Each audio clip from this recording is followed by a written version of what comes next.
A gente pode falar sobre isso agora com o professor Marcos Vinícius de Freitas, que está chegando aqui na nossa programação, professor de Relações Internacionais, toda sexta-feira aqui conosco na nossa programação. Seja muito bem-vindo, professor. Bom dia. Paulo, um prazer estar com vocês hoje. Tudo bem? Tudo ótimo. Onde que o professor está hoje, professor? Eu falei bom dia, mas na verdade para você deve ser boa tarde, né, professor? Eu estou em Toulouse, na França. Legal. Professor, vou deixar a pergunta do Gani para ele próprio fazer, né? Daqui a pouquinho, para a gente estava falando um pouco mais de China. Mas antes de seguir aqui com China, eu queria falar sobre a Rússia, né? Sobre essa guerra, na verdade. A Rússia que fez aí um dos maiores ataques aéreos da guerra na Ucrânia, né? Moscou lançou 81 mísseis, né? Incluindo aí um número inédito até de hipersônicos, drones, em retaliação aí por ação do seu território. Eu queria entender a sua visão em relação a esse assunto, se isso pode trazer um sinal, né, de que realmente esse conflito pode ganhar aí novos capítulos, escalonar aí, quando se parecia que, né, que estava ali num território mais controlado em relação a esses supersônicos sendo usados, agora hipersônicos sendo usados. Qual que é a sua leitura desse momento atual, professor? Olha, Paula, já era mais ou menos esperado que, findo o inverno, você tivesse aí uma ação mais intensa na questão militar, justamente pelo fato de que o impeditivo do inverno, que atrapalha muito na questão da guerra, era diminuir. Que houve algumas incursões do governo ucraniano no próprio território russo, segundo a acusação de Moscou. E é por essa razão que a gente nota nessa história toda de que tem acontecido justamente uma preocupação com relação ao que essa situação piorasse muito. E o grande medo é que quanto mais equipamentos militares são utilizados, quanto mais a guerra continua, pior fica a questão toda daquilo que Moscou pretende fazer com relação à Ucrânia. Inicialmente, né, vamos lembrar, eles disseram que seria uma operação ali para resolver alguns problemas.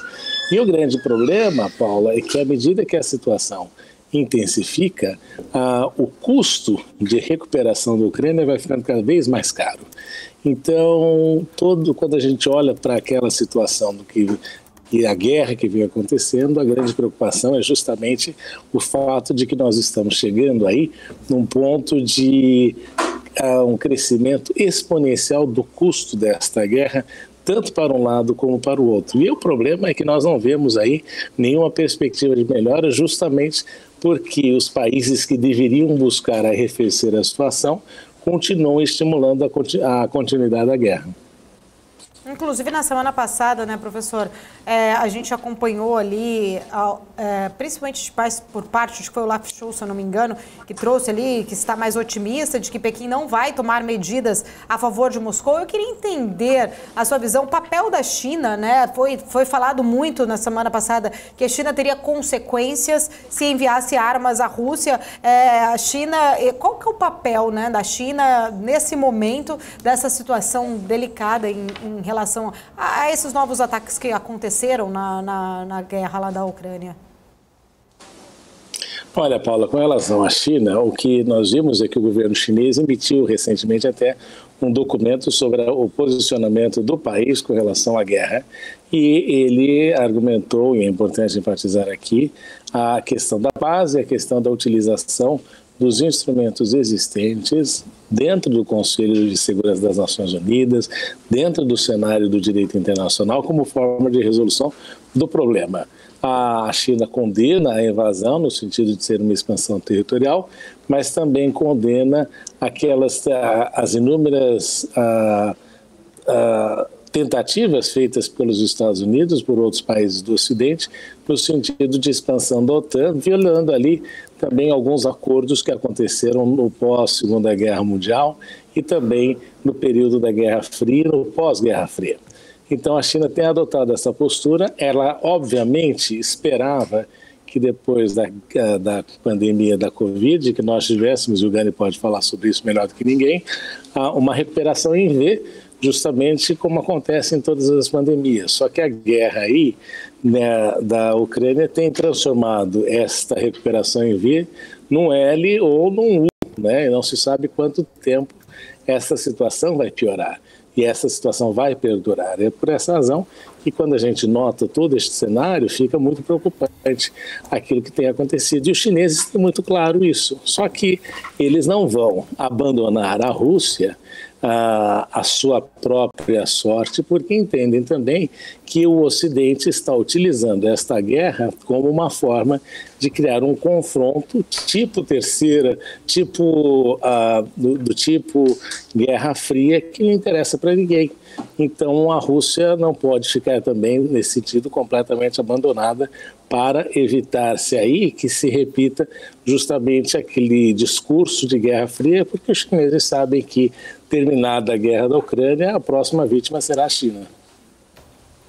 Bom, deixa eu trazer o Gani aqui para a nossa conversa também, professor. O Gani tem perguntas aqui. Depois eu quero ainda falar um pouco de Xi Jinping aí, dessa reeleição nessa semana, né? Meio que só mais cerimonial, mas deixa o Gani abrir espaço aqui para ele. Fica à vontade, Gani. Boa, obrigado, Paula. Bom dia aí, professor. Vamos lá.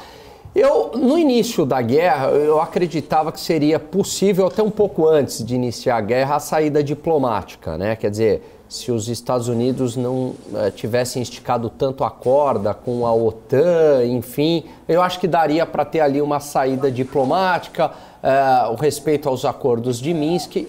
Ainda é possível? O senhor acha que ainda é possível essa saída diplomática ou não? Qual será o desfecho dessa guerra? E depois eu tenho mais uma. Não, Gani, haverá uma saída diplomática ao final das contas, porque você vai chegar, e você como economista lembra, tem uma hora em que os recursos acabam, né? E aí cada lado vai ter que declarar a sua própria bancarrota ou se dar conta de que aquela guerra, aquela vitória pode ser aquela famosa guerra e vitória de Pirro, em que você olha para trás e você está totalmente devastado e acumulou somente a questão da guerra e da vitória moral, e que não é o objetivo aí ao que aparenta a situação. Agora, uma das coisas que a gente viu justamente é de que muito daquilo que o Ocidente apregoava que levaria ao colapso da Rússia não aconteceu, particularmente na questão das sanções, que não funcionaram do jeito que se esperava. E o que se acredita é justamente que a questão financeira e econômica deverá prevalecer. A grande pergunta, no entanto, é saber o que cada parte pretende definir como vitória. Se nós definirmos vitória como aquilo que o presidente Zelensky tem dito, ou seja, a total remoção da Rússia do seu território, inclusive com a devolução da Crimeia, eu acho muito difícil de que isso venha a acontecer. Então, o que nós temos aí é todo este cenário complexo com relação àquilo que deveria ocorrer nessa situação toda, mas é importante definir aquilo que nós vamos concretar como sendo entendido como vitória, para que os dois lados possam, diante do seu próprio público, dizer o que eles ganharam e o que eles perderam nessa história toda. E aí uma outra pergunta, né? A Rússia, historicamente, sempre teve uma ligação mais forte com o Ocidente, né?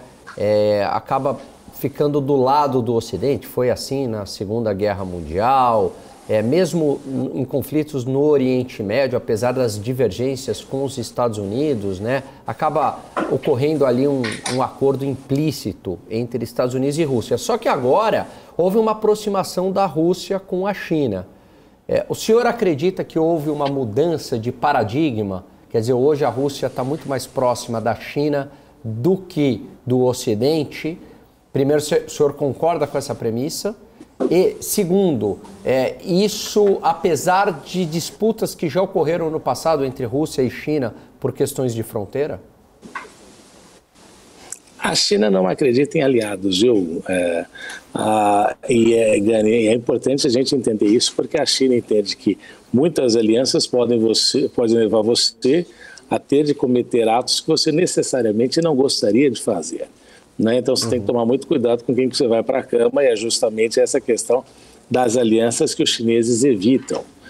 E os chineses já tiveram, né, Gani, ao longo da história, momentos de aproximação e de extensão com a Rússia e com a União Soviética.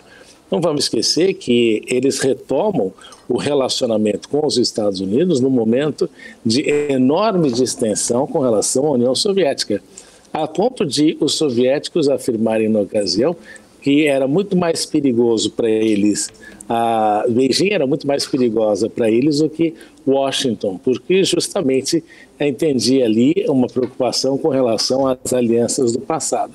Agora, o presidente Xi Jinping e o presidente Putin fizeram aquela parceria ali que atinge uma parceria sem limites. E, obviamente, isso tem muito a ver com a questão da forma como o Ocidente vem tratando a China nos últimos anos, justamente em toda essa campanha negativa que os chineses enfrentam, todas as teorias conspiratórias contra a China e toda essa tentativa por parte dos Estados Unidos de reviver aí um cenário de Guerra Fria em que o país prejudicado, o país nêmesis dessa situação toda seria a China. Então, obviamente que a China tem de buscar aí parceiros para que, de alguma forma, façam com que a ação norte-americana e a ação da OTAN sinta-se aí um pouco reduzida e um pouco menor do que se a China estivesse sozinha. E é por essa razão que a Rússia, como sendo um país nuclearmente armado, com um grande potencial militar, particularmente na área nuclear, é um parceiro ideal neste momento para evitar aí uma forma mais intensa de contenção à China. Boa, professor, tem uma pergunta aqui no nosso chat, antes de eu concluir aqui de China, que eu queria mais outra questão, o mercado financeiro descomplicado, que está perguntando aqui, professor, em relação às usinas nucleares que estão no controle dos russos, a Europa está bem preocupada, o senhor acredita em um colapso dessas usinas?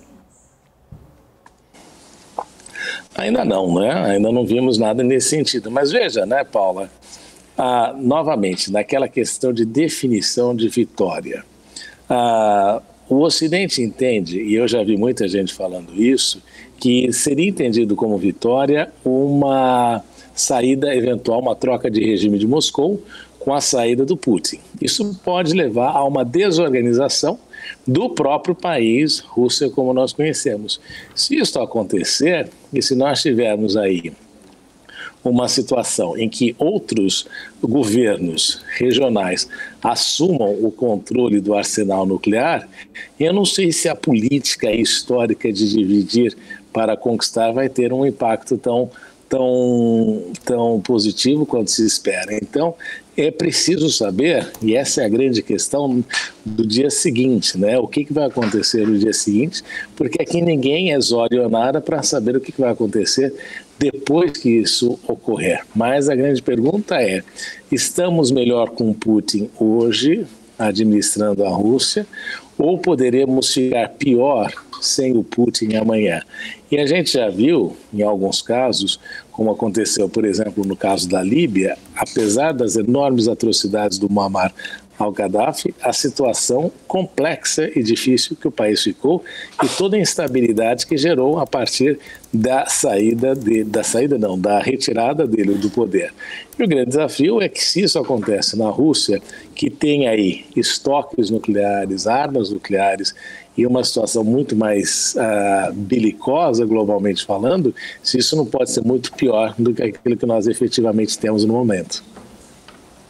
Professor, quem ia trazer aqui, hoje mais cedo a gente até trouxe, né, a notícia, Xi Jinping reeleito aí nessa terça-feira para o seu terceiro mandato de 5 anos, né, como presidente da China, um papel aí acho que mais amplamente cerimonial, né, mas enquanto ele reforça seu domínio, né, como líder aí mais poderoso do país desde Mao Tse Tung, eu queria entender, né, embora ele tenha garantido este controle firme do poder, a gente não pode descartar aqui os pontos, né, desafios, vamos dizer assim, chamados assim, para ele, tanto dentro, né, de casa ali, quanto para o exterior. A economia chinesa está lutando para se recuperar nesses 3 anos aí de duras restrições de Covid-0. A gente até viu, né, no começo desta semana uma projeção de crescimento que acabou, por um lado, desapontando boa parte dos países por estar está num nível menor do que se esperava. A gente também tem a questão da confiança dos investidores diminuindo em relação à China, uma crise demográfica que se aproxima também. Ou seja, a gente vê ali primeiro pegando esse declínio mais populacional, mas a gente vê ali vários pontos, né, para Xi Jinping. Como a China, né, como Xi Jinping deve lidar com esses desafios, professor? A Paula faz só pergunta difícil hoje, né, Paula? Então, veja só o que acontece nessa história toda, né? É claro que a China enfrenta desafios e a gente não pode deixar e querer isolar a China do contexto global. A Covid-19 teve um impacto global enorme. E, obviamente, que os chineses, que são grandes exportadores, que são a grande fábrica global, obviamente que eles foram afetados por isso. Mas você sabe que toda vez que você tem uma pandemia, se espera uma recuperação em V. Ninguém esperava que a guerra fosse surgir desse momento todo e alterando aí o processo de recuperação da economia global. Isso afeta a China.